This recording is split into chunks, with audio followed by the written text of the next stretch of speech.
SKP Online Classes. Subscribe for daily updates. नमस्कार दोस्तों, स्वागत है आपका SKP ऑनलाइन क्लासेज के यूट्यूब चैनल पर। दोस्तों, इस वीडियो में हम लेकर आए हैं बीएड द्वितीय वर्ष के जनसंख्या शिक्षा एवं पर्यावरण शिक्षा के बहुत ही महत्वपूर्ण बहुविकल्पी प्रश्न। दोस्तों, ये हमारा जनसंख्या शिक्षा एवं पर्यावरण शिक्षा का 10वां वीडियो है। बाकी का जो 9 वीडियो है उसका प्लेलिस्ट बना करके हम लिंक डिस्क्रिप्शन बॉक्स में दे देंगे, आप वहाँ से देख सकते हैं। दोस्तों, अगर आप इस वीडियो का PDF प्राप्त करना चाहते हैं तो टेलीग्राम चैनल से जुड़ सकते हैं, जहाँ पे हम इस वीडियो का PDF शेयर कर देंगे और टेलीग्राम चैनल पर डेली क्विज हो रहे हैं, तो आप उसमें शामिल होकर के क्विज में भी हिस्सा ले सकते हैं। तो शुरू करते हैं आज का सेशन। पहला प्रश्न है, जनसंख्या शिक्षा में विद्यार्थियों को क्या शिक्षा दी जाती है? और ऑप्शन दिया है कि जनसंख्या को कैसे वृद्धि करें, जनसंख्या वृद्धि से राष्ट्र का विकास कैसे करें, और तीसरा है कि भविष्य में अपने परिवार के आकार व सीमा को किस प्रकार साधनों एवं आय के अनुसार सुनिश्चित करें, और उपरोक्त सभी। तो दोस्तों, जनसंख्या शिक्षा में ये नहीं बताया जाता है कि जनसंख्या की वृद्धि कैसे करें, तो पहला गलत हो जाएगा। दूसरा ऑप्शन दिया है कि जनसंख्या वृद्धि से राष्ट्र का विकास कैसे करें। दोस्तों, जनसंख्या वृद्धि से राष्ट्र का विकास हो ही नहीं पाता है, तो ये भी गलत हो जाएगा। तीसरा है कि भविष्य में अपने परिवार के आकार व सीमा को किस प्रकार साधनों एवं आय के अनुसार सुनिश्चित करें। दोस्तों, ये हमारा सही उत्तर हो जाएगा। इसका जो सही उत्तर है ऑप्शन नंबर 3, भविष्य में परिवार के आकार व सीमा को किस प्रकार साधनों एवं आय के अनुसार सुनिश्चित करें। अगला प्रश्न है, जनसंख्या शिक्षा एक ऐसे विश्वसनीय ज्ञान की विधियों का शिक्षण तथा सीखना है जो जनसंख्या के स्वरूप तथा जनसंख्या परिवर्तन के मानवीय परिणामों की खोज करती है। यह कथन किसका है? और ऑप्शन दिया है कि डंकन, मसियाल्स, VKRV राव, यूनेस्को। तो दोस्तों, यह जो कथन है वो मसियाल्स का कथन है। इसका जो सही उत्तर है वो जगह ऑप्शन नंबर 2, मसियाल्स। नेक्स्ट है, जनसंख्या शिक्षा जनसंख्या वृद्धि और राष्ट्रीय विकास के अंतर संबंध की समझ को विकसित करती है। यह कथन किसका है? और ऑप्शन दिया है कि उस्मान, डंकन, रॉबर्ट ग्लेजर, विंडरमैन। तो दोस्तों, यह जो कथन है वो उस्मान का कथन है। नेक्स्ट है, जनसंख्या शिक्षा का मूल उद्देश्य क्या है? और ऑप्शन दिया है कि जनसंख्या की तेज़ी से बढ़ती हुई जनसंख्या पर नियंत्रण। दूसरा है कि राष्ट्रीय भावना का विकास। तीसरा है कि प्रति व्यक्ति आय में बढ़ोतरी करना, और चौथा है वातावरण पर पूर्ण नियंत्रण। तो दोस्तों, जनसंख्या शिक्षा का जो मूल उद्देश्य है वो राष्ट्रीय भावना का विकास। दोस्तों, जनसंख्या वृद्धि से राष्ट्रीय भावना का विकास नहीं हो पाएगा, और प्रति व्यक्ति आय तो कम ही हो जाती है, और वातावरण पर नियंत्रण भी नहीं रह पाता है। वातावरण बहुत ज़्यादा प्रदूषित होता है। जनसंख्या जैसे जैसे बढ़ेगा तो वाहनों का प्रयोग करेंगे, जिससे वातावरण प्रदूषित होगा। तो दोस्तों, जो जनसंख्या शिक्षा का मूल उद्देश्य है वो है इस संसार की तेज़ी से बढ़ती हुई जनसंख्या पर नियंत्रण। नेक्स्ट है, जनसंख्या शिक्षा के उद्देश्य क्या है? उद्देश्य है, ऑप्शन दिया है कि एक आयामी, द्विआयामी, बहुआयामी, उपरोक्त सभी। तो दोस्तों, जनसंख्या शिक्षा का जो उद्देश्य है वो बहुआयामी है। नेक्स्ट है, जनसंख्या शिक्षा का प्रथम उद्देश्य है जनता को इस बात से अवगत कराना कि, और ऑप्शन दिया है जनसंख्या वृद्धि के क्या कारण है। दूसरा है भौतिक संसाधनों और पर्यावरण पर क्या प्रभाव पड़ता है। तीसरा है कि विश्व में जनसंख्या वृद्धि कितनी तीव्र गति से हो रही है, और चौथा है पौष्टिक आहार में कितनी कमी हो रही है। तो दोस्तों, बात करें अगर पहले ऑप्शन की कि जनसंख्या वृद्धि के क्या कारण है, दोस्तों, जनसंख्या शिक्षा का जो प्रथम उद्देश्य है ये नहीं है। दूसरा है कि भौतिक संसाधनों और पर्यावरण पर क्या प्रभाव पड़ रहा है, दोस्तों, ये भी नहीं है। लेकिन जनसंख्या शिक्षा का जो प्रथम उद्देश्य है वो ये है कि विश्व में जनसंख्या वृद्धि कितनी तीव्र गति से हो रही है। तो इसका जो सही उत्तर है वो जगह ऑप्शन नंबर 3। नेक्स्ट है, वर्तमान में जनसंख्या शिक्षा की क्यों आवश्यकता है? और ऑप्शन दिया है कि परिवार की आय बढ़ाने के लिए, जनसंख्या विस्फोट को रोकने के लिए, अस्वस्थ होने के लिए, और आर्थिक विकास दर में कमी के लिए। तो दोस्तों, वर्तमान में जनसंख्या शिक्षा की जो आवश्यकता है वो परिवार की आय बढ़ाने के लिए नहीं है। हालांकि कुछ परिवारों में ऐसी परंपरा चली आ रही है कि अधिक बच्चे होंगे तो पैसा कमाएंगे तो परिवार की आय बढ़ेगी, लेकिन जो वर्तमान में जनसंख्या शिक्षा का उद्देश्य है वो ये नहीं है। दूसरा है कि जनसंख्या विस्फोट को रोकने के लिए, और तीसरा है कि अस्वस्थ होने के लिए। दोस्तों, ये भी नहीं है। और आर्थिक विकास दर में कमी करने के लिए दोस्तों हर देश का लक्ष्य होता है कि आर्थिक विकास में बढ़ोतरी हो। तो चूँकि इस वर्तमान में जो जनसंख्या शिक्षा का उद्देश्य है वो है कि जनसंख्या विस्फोट को कैसे रोका जाए, उसको रोकने के लिए जनसंख्या शिक्षा बहुत आवश्यक है। नेक्स्ट है, विस्तृत रूप से जनसंख्या शिक्षा युवा पीढ़ी के समकालीन जीवन की वास्तविकताओं को समझते हुए प्रभावी नागरिक बनने का एक तरीका है। यह कथन किसका है? और ऑप्शन दिया है कि यूनेस्को, कोठारी आयोग, विश्व स्वास्थ्य संगठन और विश्व आर्थिक मंच। दोस्तों यह जो कथन है वो कोठारी आयोग का कथन है। इसका जो सही उत्तर है हो जाएगा ऑप्शन नंबर 2, कोठारी आयोग। नेक्स्ट है, जनसंख्या वृद्धि के परिणामों का ज्ञान बालकों के किस उम्र में करा देनी चाहिए? और ऑप्शन दिया है कि शादी की उम्र में, परिपक्व होने से पूर्व, अल्प आयु में और नहीं कराना चाहिए। तो दोस्तों जनसंख्या वृद्धि के क्या परिणाम हो रहे हैं, अच्छा है बुरा है? हालांकि देखा जाए तो जनसंख्या वृद्धि का परिणाम बहुत बुरा इस समय हो रहा है, तो उसकी जो ज्ञान है वो बालकों को परिपक्व होने से पूर्व ही करा देनी चाहिए। नेक्स्ट है, निम्नलिखित में से कौन भारतीय जनसंख्या का सबसे महत्वपूर्ण विशेषता है? और ऑप्शन दिया है कि जन्म दर में गिरावट, साक्षरता दर में सुधार, इसकी किशोर की आबादी और स्वास्थ्य की स्थिति। तो दोस्तों जो भारतीय जनसंख्या की सबसे महत्वपूर्ण विशेषता है वो जन्म दर में गिरावट नहीं है और किशोर की आबादी भी नहीं है और न ही स्वास्थ्य की स्थिति है। जो सबसे बड़ी विशेषता है वो है साक्षरता दर में सुधार। नेक्स्ट है, जनसंख्या शिक्षा जनसंख्या वृद्धि और राष्ट्रीय विकास के अंतर संबंध की समझ को विकसित करती है। यह कथन किसका है? और ऑप्शन दिया है कि डंकन, उस्मान, वर्कले और थॉमसन। तो दोस्तों यह जो कथन है ये उस्मान का कथन है। इसका जो सही उत्तर है हो जाएगा ऑप्शन नंबर 2। नेक्स्ट है, जनसंख्या शिक्षा को अधिक प्रभावी बनाने के लिए आवश्यक है। और ऑप्शन दिया है कि पुस्तक, चित्र, टीवी और समाचार पत्र।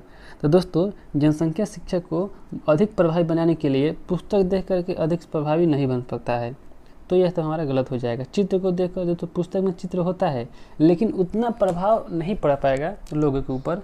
समाचार पत्र का भी उतना प्रभाव नहीं पड़ेगा जितना कि टीवी नाटक का पड़ता है, यानी कि टेलीविज़न का जितना अच्छा प्रभाव पड़ेगा उतना किसी का प्रभाव नहीं पड़ेगा।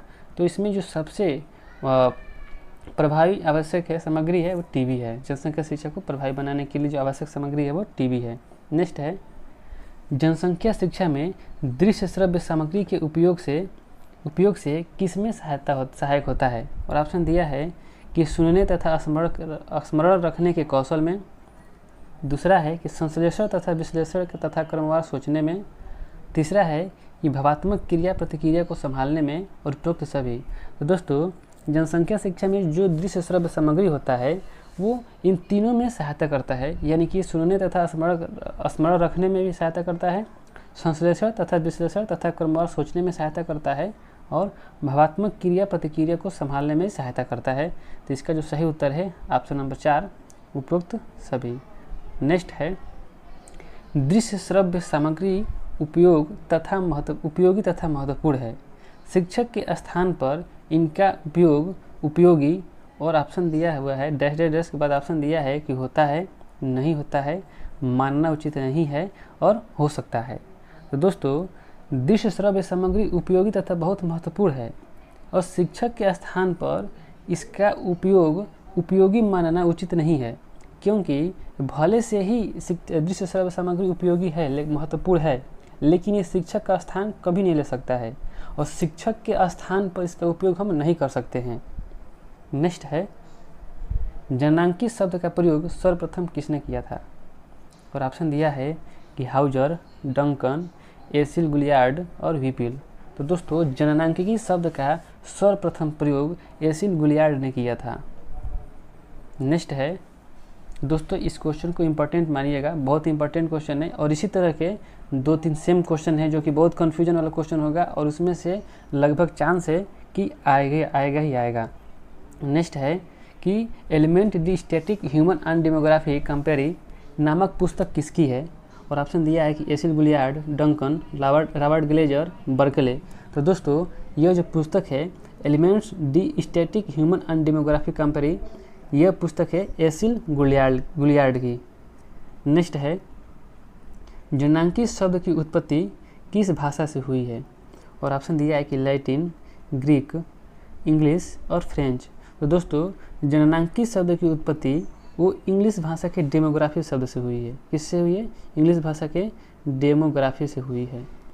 नेक्स्ट है, निम्नलिखित में से किसे जननांकी अध्ययन के जनक कहा जाता है? दोस्तों बहुत इंपॉर्टेंट क्वेश्चन है ये, इसको आप लोग अच्छे से पढ़िएगा कि जननांकी अध्ययन के जनक किसे कहा जाता है। और ऑप्शन दिया है कि कार्ल मार्क्स, नील एडगर, एसिल गुलियार्ड और डंकन। तो दोस्तों जननांकी अध्ययन के जो जनक कहा जाता है वो कार्ल मार्क्स को कहा जाता है। बहुत इंपॉर्टेंट क्वेश्चन है दोस्तों। नेक्स्ट है कि निम्न में से किसे जननांकिकी के पिता कहा जाता है? दोस्तों ध्यान दीजिएगा, वो जननांकी अध्ययन के पिता और ये जननांकिकी के पिता दोनों अलग अलग हैं। और ऑप्शन दिया है Karl Marx, Achille Guillard, John Grant और व्हीपिल।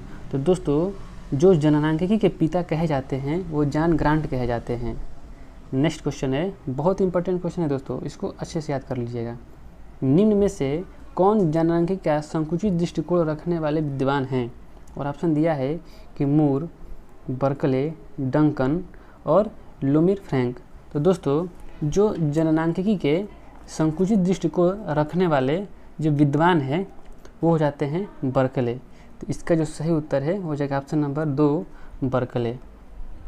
नेक्स्ट है कि निम्न में से कौन जननांकी के व्यापक दृष्टिकोण रखने वाले विद्वान थे? और ऑप्शन है कि Donald J Bogue, Hauser, GC Whipple और थॉमसन।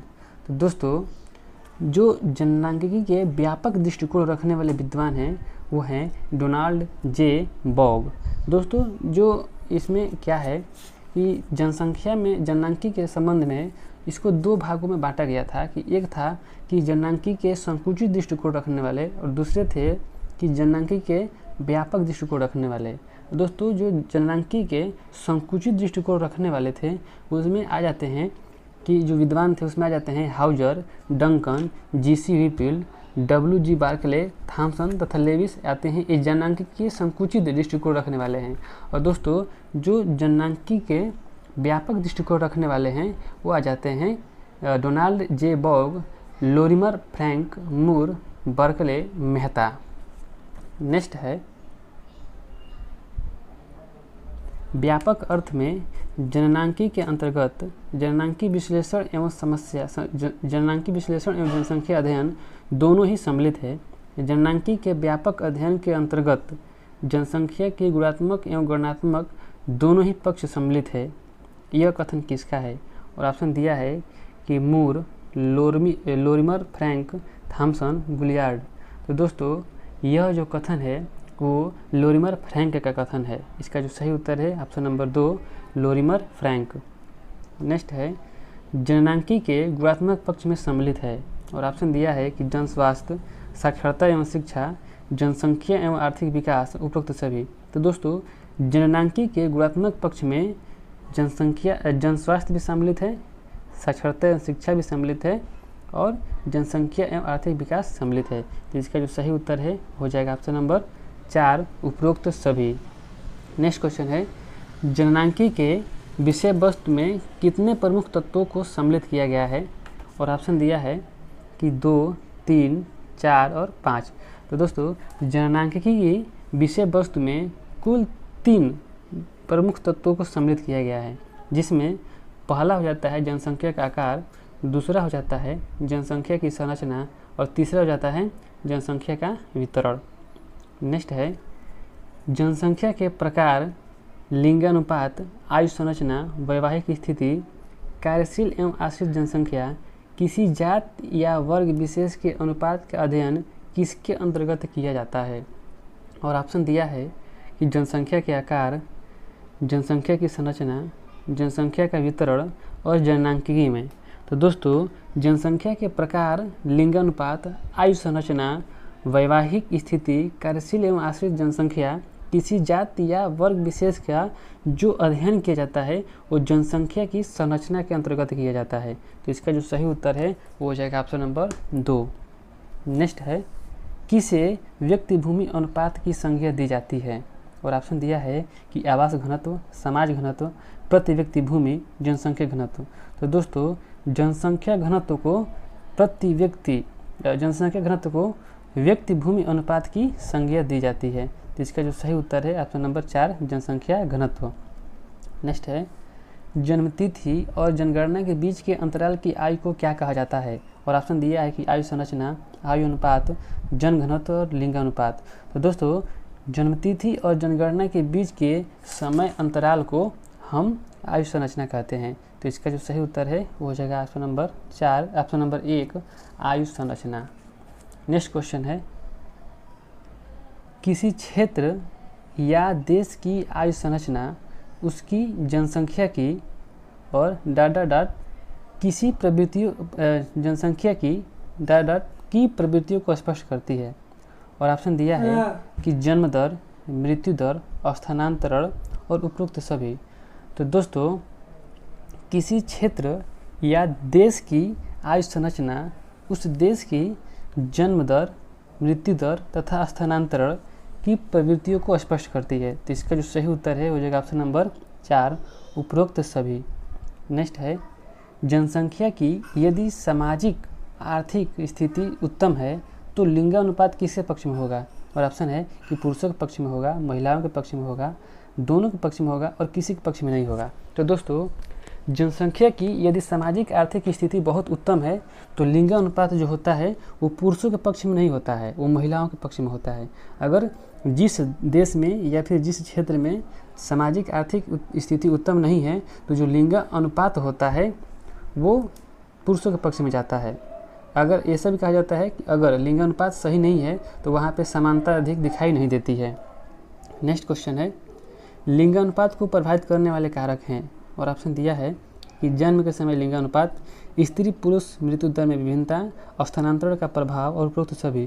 तो दोस्तों लिंगानुपात को प्रभावित करने वाले कारक हैं कि जन्म के समय लिंगानुपात, कभी कभी क्या किया जाता है कि जन्म में पुरुषों की प्रधानता दी जाती है। अगर बालक मतलब जैसे कहने का मतलब ये है कि लड़के जन्म ले रही हैं तो उनको कहीं ना कहीं से लोग मार दे रहे हैं या फिर कुछ कर दे रहे हैं। दूसरा है कि स्त्री पुरुष मृत्यु दर में कमी। दोस्तों जो महिलाओं की आयु है वो अधिक होती है और जबकि पुरुषों का जो आयु होता है वो कम होता है। तो इस कारण भी जो लिंगानुपात है उसमें प्रभावित होता है। स्थानांतरण का प्रभाव, दोस्तों पुरुष क्या होते हैं कि कमाने के लिए एक राज्य से दूसरे राज्य में चले जाते हैं तो इस कारण भी लिंगानुपात प्रभावित होती है। तो इसका जो सही उत्तर है हो जाएगा ऑप्शन नंबर 4 उपरोक्त सभी। नेक्स्ट है निम्नलिखित में से कौन वायु प्रदूषक है? और ऑप्शन दिया है कि nitrogen, carbon dioxide, carbon monoxide और ऑक्सीजन। तो दोस्तों जो वायु प्रदूषक है वो कार्बन मोनोऑक्साइड है। दोस्तों बहुत ही जहरीला गैस है, अगर इसको आदमी सूंघ ले तो इसको मृत्यु भी हो सकती है। बहुत तेज़ी से ये हीमोग्लोबिन में डिजॉल्व होता है। नेक्स्ट है निम्नलिखित में से कौन सा द्वितीयक वायु प्रदूषक है? और ऑप्शन दिया है कि ozone, sulphur dioxide, carbon dioxide और कार्बन मोनोऑक्साइड। तो दोस्तों जो प्रदूषक होते हैं वो दो प्रकार से होते हैं, एक होते हैं प्राथमिक वायु प्रदूषक और दूसरे होते हैं द्वितीयक वायु प्रदूषक। तो जो प्राथमिक वायु प्रदूषक होते हैं दोस्तों डायरेक्टली पर्यावरण को प्रदूषण करते हैं और जो द्वितीयक वायु प्रदूषक होते हैं वो डायरेक्टली पर्यावरण को प्रदूषण नहीं करते हैं, वो किसी के संपर्क में आते हैं, संपर्क में आने के बाद से अपना कैरेक्टर को बदलते हैं। जैसे यहाँ पर जो ओजोन है, ओजोन ऐसे प्रदूषण का कार्य नहीं करता है, लेकिन जैसे वायु के संपर्क में आता है या फिर अन्य गैसों के संपर्क में आता है तो ये वायु को प्रदूषण कर देता है। तो इसका जो सही उत्तर है वो जगह ऑप्शन नंबर 1 ओजोन। ओजोन दोस्तों द्वितीयक वायु प्रदूषक है। नेक्स्ट है फ्लोराइड प्रदूषण मुख्य रूप से प्रभावित करता है और ऑप्शन दिया है कि किडनी को, मस्तिष्क को, दिल को, दांत को। तो दोस्तों जो फ्लोराइड प्रदूषक है वो दांत को प्रभावित करता है। आजकल के जो टूथपेस्ट आ रहे हैं उसमें फ्लोरीन की मात्रा ज़्यादा रह रही है, दांत को प्रभावित कर रहा है। नेक्स्ट है यूनाइटेड नेशन एनवायरनमेंट प्रोग्राम का मुख्यालय कहाँ है? दोस्तों यूएनईपी का जो हेडक्वार्टर है, मुख्यालय है वो कहाँ है? ऑप्शन दिया है कि नैरोबी, दिल्ली, पुणे, जेनेवा। तो दोस्तों यूएनईपी का जो मुख्यालय है वो केन्या की राजधानी नैरोबी में है। नेक्स्ट है निम्नलिखित में से कौन विश्वतापन का प्रभाव नहीं है? और ऑप्शन दिया है कि ग्लेशियरों का पिघलना, समुद्री जलस्तर में वृद्धि, प्रवासन में वृद्धि और वृक्षों पर अनुकूल प्रभाव। तो दोस्तों जो विश्वतापन होता है वो ग्रीन हाउस के कारण होता है। तो जैसे विश्वतापन होगा ग्लेशियर पिघलने लगते हैं, तो ग्लेशियर पिघलता है तो समुद्र का जलस्तर भी बढ़ता है। और समुद्र का जल स्तर बढ़ता है तो समुद्र के आसपास जो लोग रहते हैं वो प्रवासन करने लगते हैं, यानी कि उस क्षेत्र को छोड़ करके जाने लगते हैं। और वृक्षों पर अनुकूल प्रभाव दोस्तों नहीं पड़ता है, ताप बढ़ता है तो वृक्षों पर प्रतिकूल प्रभाव पड़ता है। तो ये हमारा प्रभाव नहीं है विश्व तापन का। दोस्तों हमारा आखिरी प्रश्न था। थैंक्स फॉर वॉचिंग दोस्तों। मेरा वीडियो पसंद आया हो तो लाइक कीजिए, चैनल को सब्सक्राइब कीजिए। और दोस्तों बहुत ही जल्द हम टेट और सीटेट के टॉपिक वाइज क्वेश्चन सीरीज शुरू करेंगे, तो हमारे साथ बने रहिएगा। मिलते हैं नेक्स्ट क्लास में, तब तक के लिए धन्यवाद।